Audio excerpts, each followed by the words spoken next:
put these in there, Cleon. I'm not even eating nothing. Thank you. It's my birthday, February 3rd. Don't y'all forget. Don't forget Curtis. My wife's birthday is Valentine's Day. I won't forget. I'm not doing that. You know what I really want to do? I want to go to Seasons in New York. I don't want nothing to do with it.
Knows it.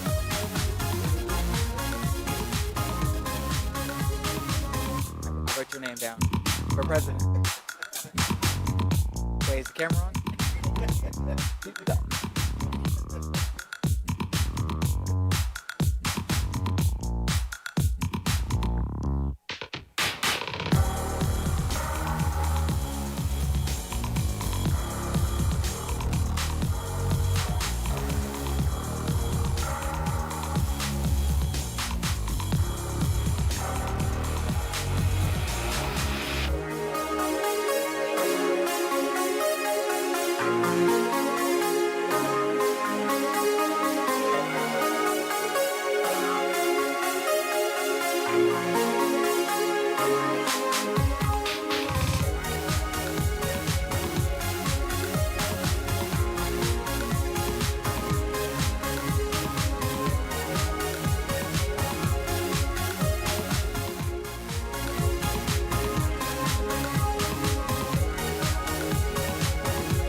Good evening, everyone. We're going to go ahead and get started with the work session for January 23rd.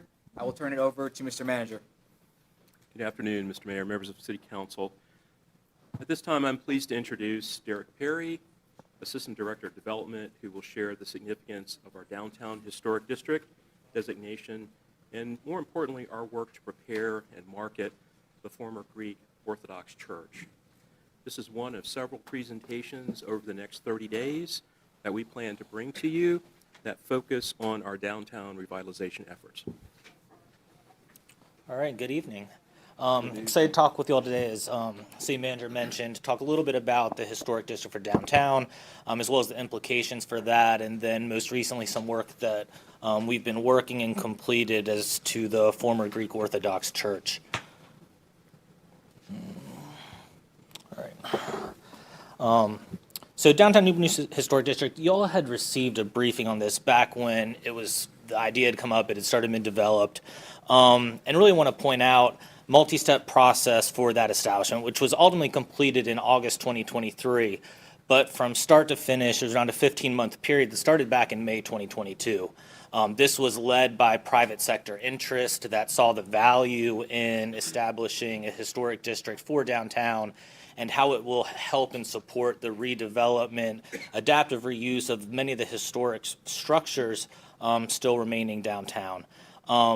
But just a high level about the process. Public engagement is part of it. There's a preliminary information form. There's a survey element, submission of a draft nomination, and then the two boards that look at this is the State Review Board with Virginia's Historic Resources, and then at the federal level is the National Park Service Review. And again, all of that took around 15 months, getting to August 2023 when it was formalized, finalized, and done. So developers coming in can see that there's a historic district in place and know the value that that has. And getting to the impact, it is an honorific recognition. One of the key pieces is that the designation at the state level and the federal level does not have any infringement on private property rights. So owners can still do whatever they want to do with their building. They're not beholden to the different restrictions, regulations, if you were to do a tax credit project as allowed by the historic district establishment. For federal projects, it would trigger a Section 106 review. So when federal dollars come in, if you were to want to remove a building or do a project that would have an impact to a historic element, you need to go through that. So that's an impact. But really, the key driver, the main impact, the main benefit to the historic district designation is that it makes tax credits available to developer investments and eligible property renovations within that designation. So about the historic tax credits, dollar for dollar reductions in income tax liability on historic building rehab projects. Eligible costs are pretty broad, but looking at structural work, new code-compliant work, some soft costs. But really, if you pick up the building, shake everything out of it, what's left is those costs attributed to those improvements are what are eligible for qualified costs for those tax credits. And it's a little different between the Commonwealth and the federal level.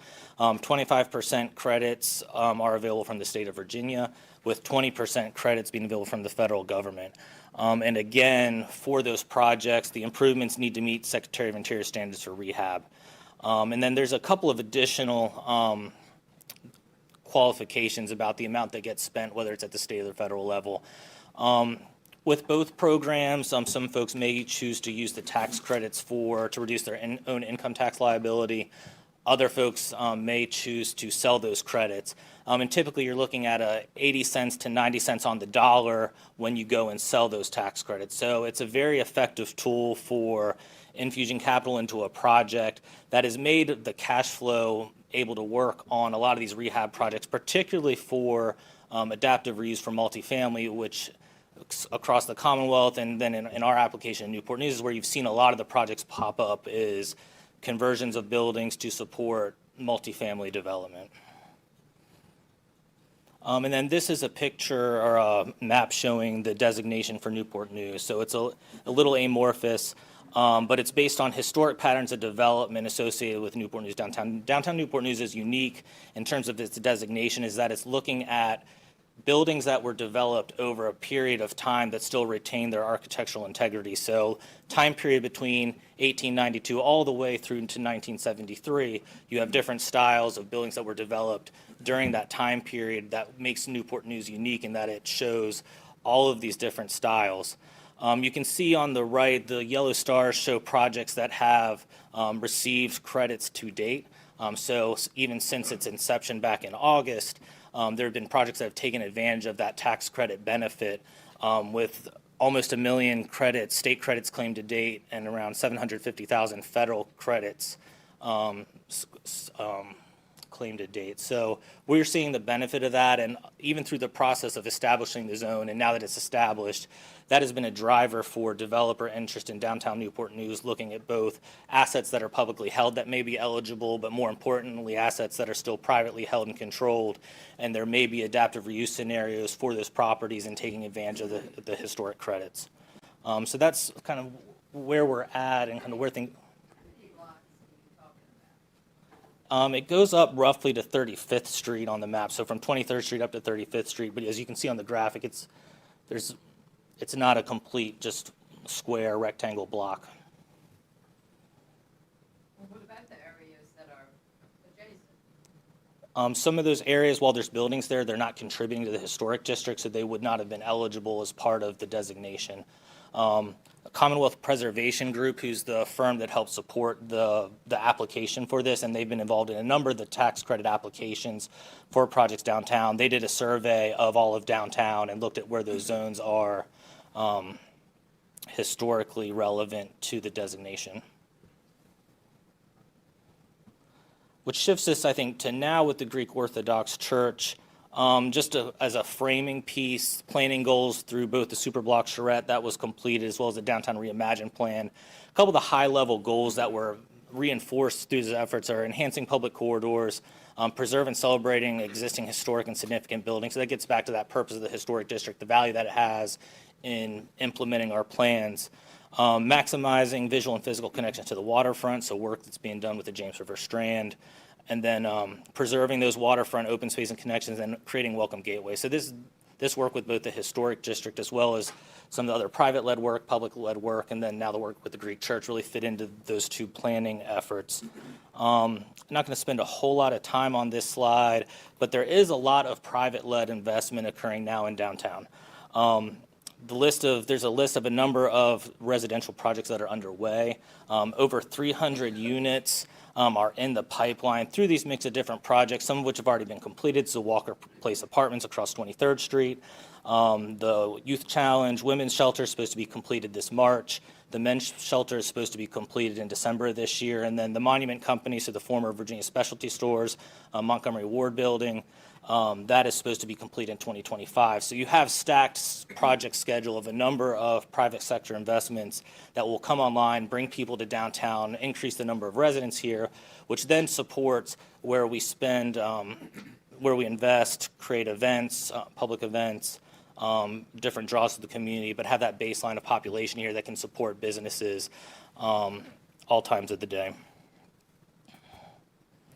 And then just very quickly, public land investment, you through partners as well have been working to create the conditions to help support new growth, new investment downtown through things like the James River Strand, CNI Phase 3 housing will be downtown, and then investments in public art, the Yard District branding, enhanced landscaping, and the murals that we have. So I think that public piece married with the private investment is really creating a lot of momentum downtown. That's feeding back into the developer interest that we're continuing to see. And this just shows, I think, the context for those different projects. Outlined in red is the location for the Greek Church, which is at 2591 West Avenue. This is a building that's very prominent, particularly with the new construction connected with the James River Strand. That's been held through the Housing Authority, the city, and now is owned by the Economic Development Authority, recognizing that the prominence that this structure has, where it is in connection to the Strand, and that it will be an opportunity to support downtown redevelopment and the revitalization work underway. And with the historic district designation, these other private projects, now is really the time to look at that building, where it can help support and leverage redevelopment downtown.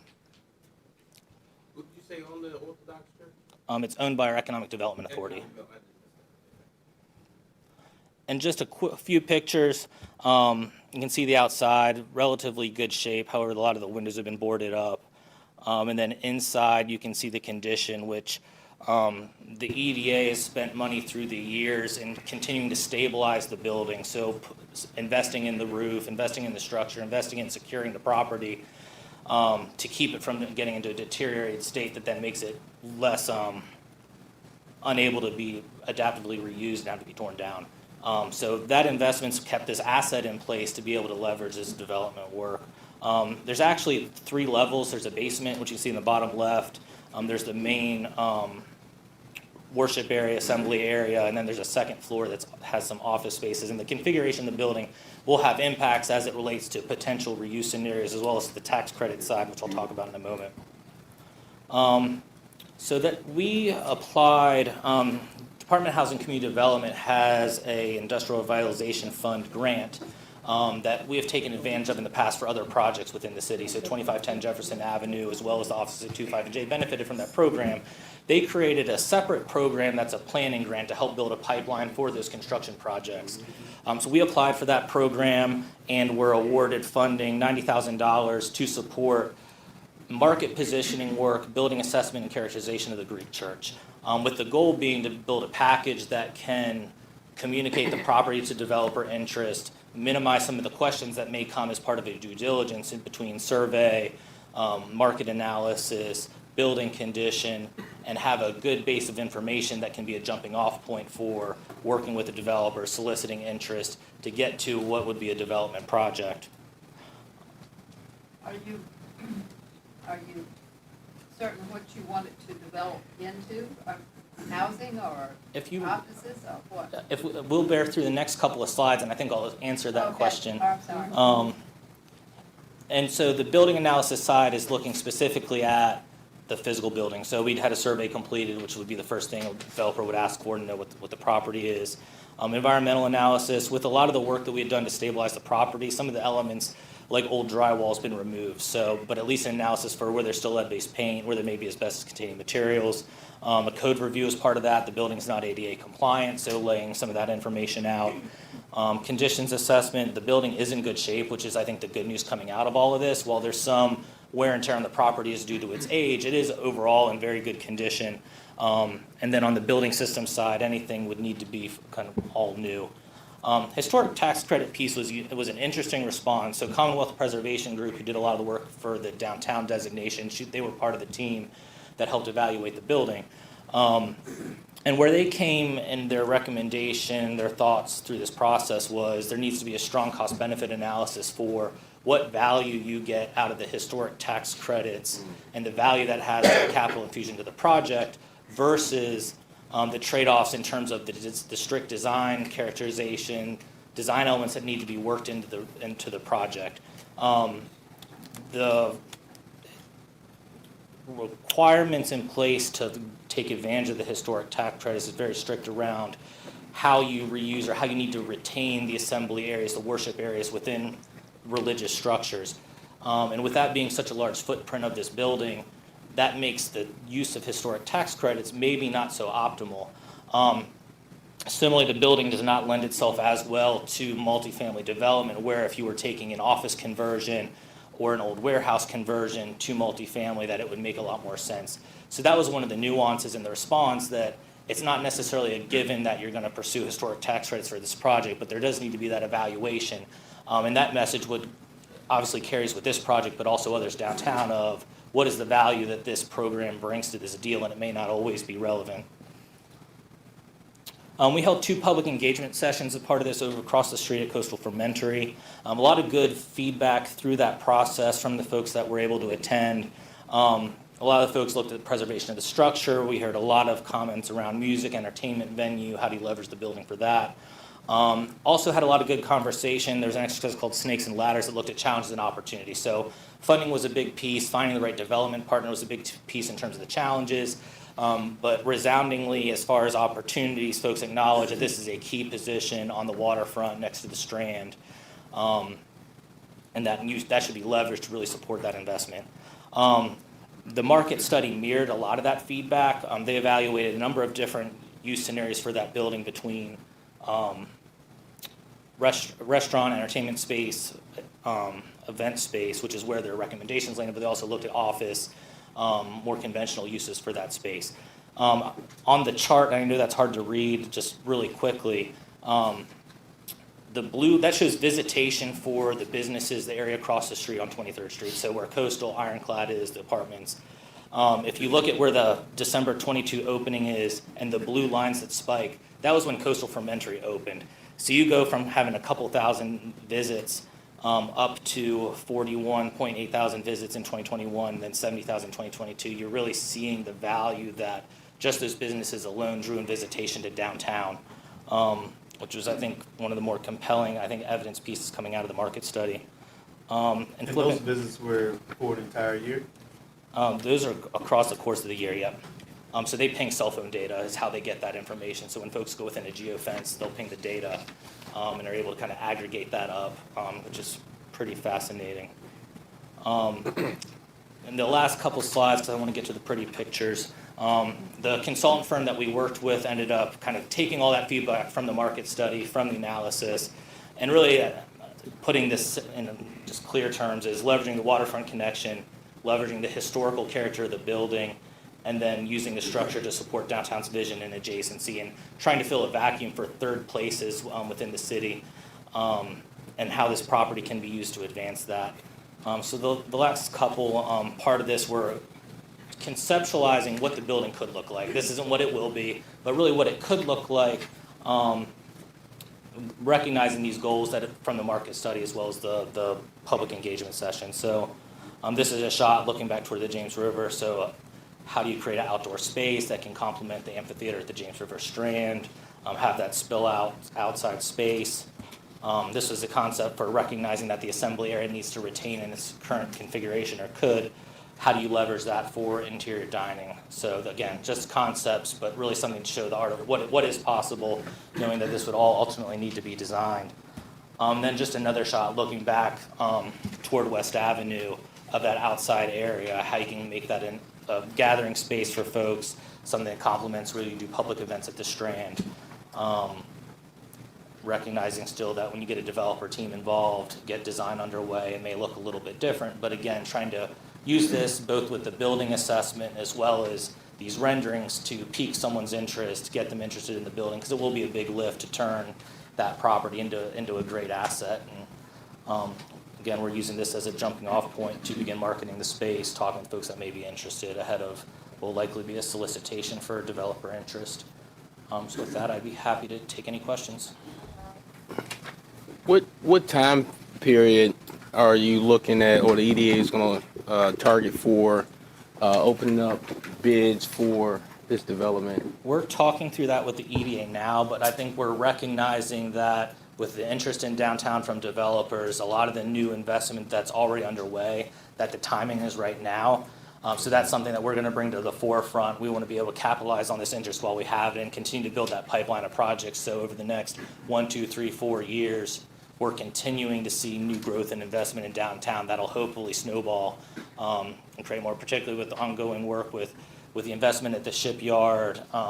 It's the timing's right. Right. Okay. Good. Thanks. I have something, because I have had several residents ask about any opportunities for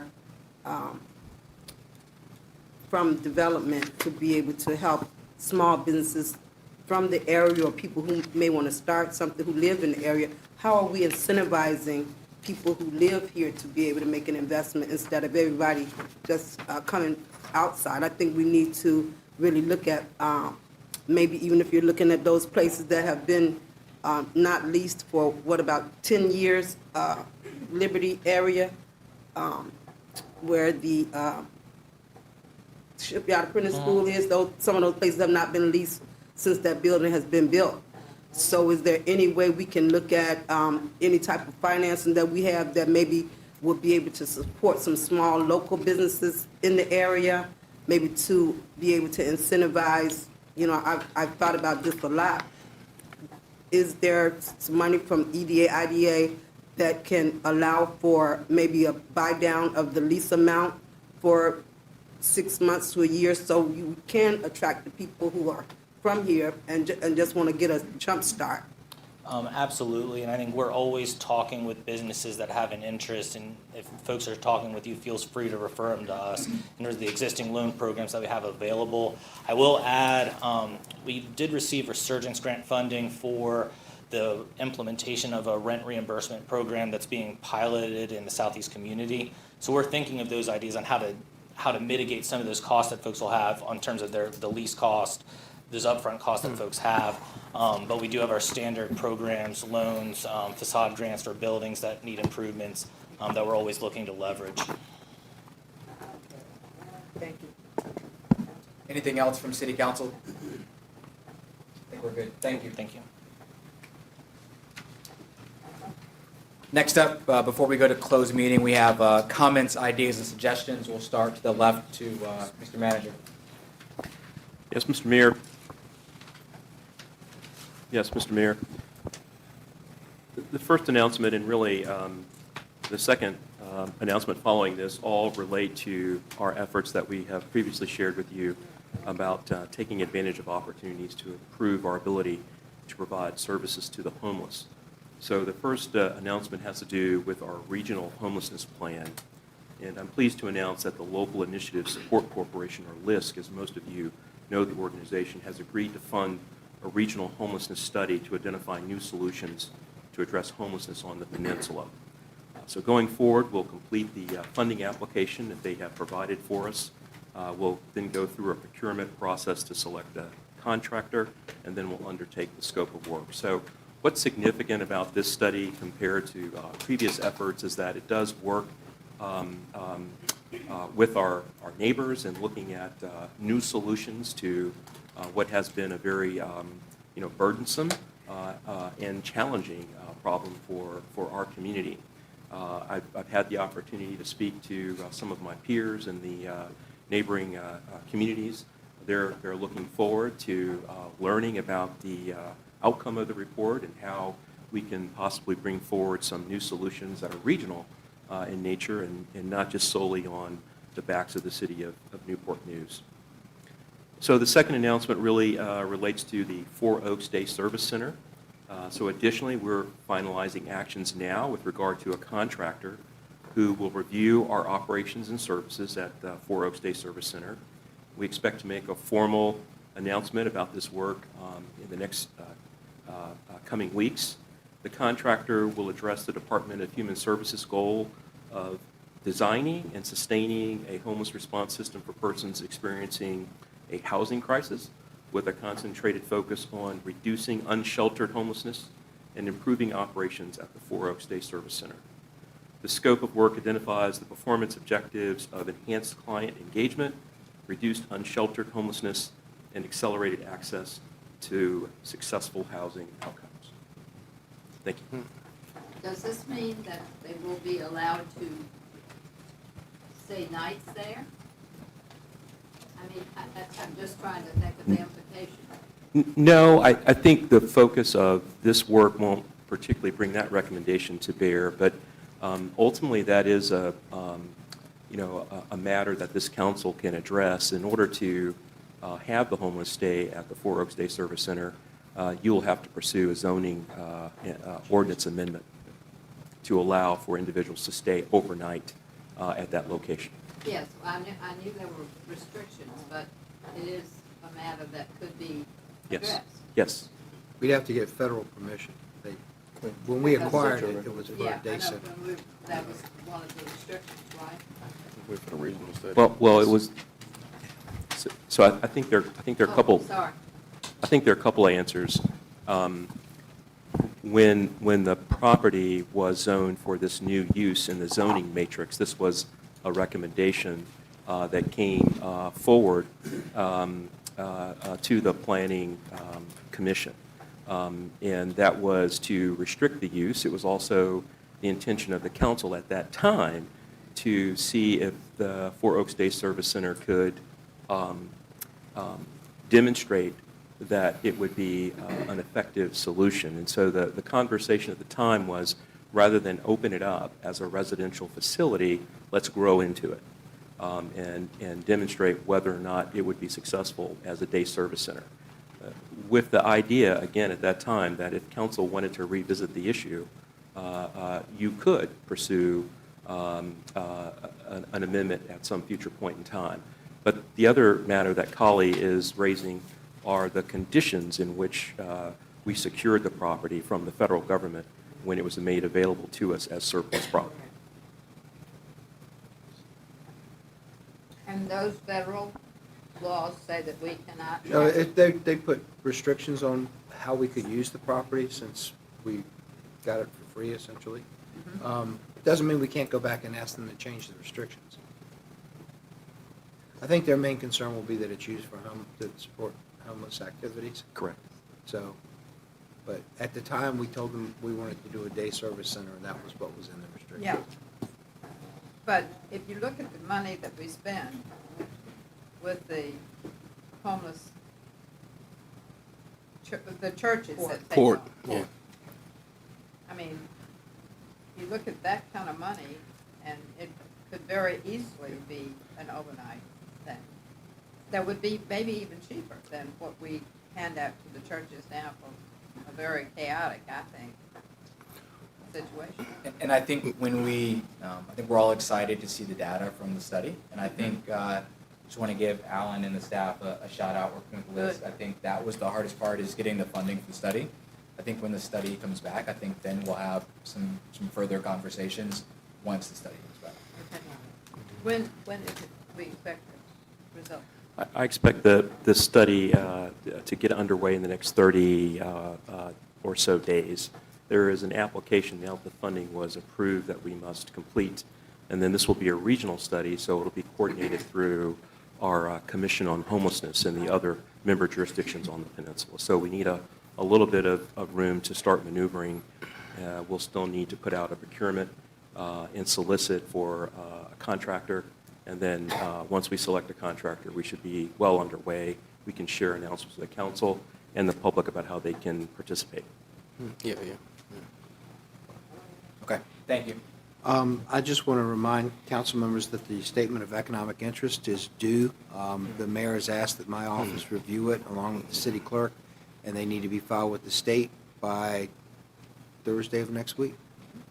I'll set it on my comments, but ideally, if we could get those in this week, so that way they can be verified. So by Friday, if we could, thank you. That's it. No comment. No comment. I don't have anything to say. Okay. We've already talked on the economic, incentive economic interest. I think those are important. That's just a way to be transparent. And I looked at a lot of different cities. It's all public information, but a lot of council members fill it out differently, and it's like receipts, and it's easier if we just do it all the same way, and then the city attorney approves it, and then we go from there. So that's why we're just making it much more refined than last time. The two things that I'll say is just I'll be signing a proclamation this week, but it's National Gun Violence Survivor Week, and so I'll be signing that and presenting that to some members next week. And then I think yesterday was the first day of voting in the presidential primary, so go to the 6th floor and just vote.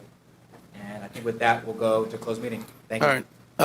I make a motion that pursuant to Section 2.2-3711A of the Code of Virginia 1950 as amended, subsection 1, 3, and 5, the council hold a closed meeting for the purpose of 1, discussion, consideration, or interview of prospective candidates for employment, assignment, appointment, promotion, performance, demotion, salaries, disciplining, or resignation of specific public officers, appointees, or employees of any public body, the subject which is discussion or consideration of prospective candidates for the city attorney position, and 3, a discussion or consideration of the acquisition of real property for the public purpose, where discussion in open meeting would adversely affect the bargaining position or negotiating strategy of the city, the subject which is the potential acquisition of real property in the central section of the city, and 5, a discussion of prospective business or industry where no previous announcement has been made of the business or industry interest in locating or expanding a facility in the community, the subject which is prospective expansion of a business in the central section of the city.